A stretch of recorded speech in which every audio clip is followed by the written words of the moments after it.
Good to have you with us for our word for the week. We're in Luke 15 this week, talking about, that you really can go back. I think the expression that we often hear is that you can't go back. As much as we'd like to go back to our childhood, being with our parents, the outings, hanging out with our friends, that time is over. You can't jump in a time machine and go back.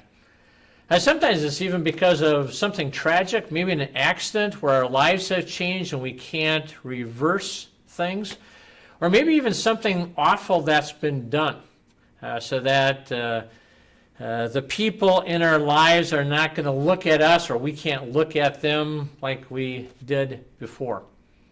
Jesus told that parable of the prodigal, the wayward son that apparently really couldn't go back home. He had turned his back on his father and his older brother, had wasted half of his father's inheritance with prostitutes and wild parties. He was disgusting, rough around the edges, smelling like pigs where he had worked. He really couldn't go back.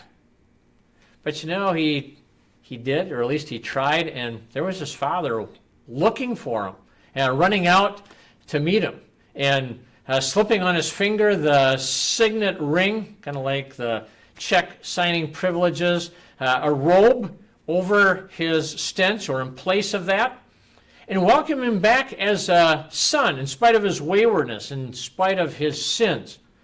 Really, the only way that he could do that, the father, is by putting it out of his mind. And what a wonderful parable for you and me, because that's the way our heavenly and holy God can have us back. All of our waywardness of squandering the opportunities that he's given to us, wasting all of his blessings, sometimes being pretty awful in the way that we've lived, of his putting all of that out of his mind by putting on his son, Jesus, at the cross. A substitutionary death, transferring our sins to him so that they could be forgiven. That's the power of forgiveness. That's the way that God puts it out of his mind so that we're right, forgiven, and holy with him. And so we can be back with him. He can be slipping into our lives, not always what we want, but his best. He can be putting on us his robe of righteousness, his robe of love, and nothing better in life than that.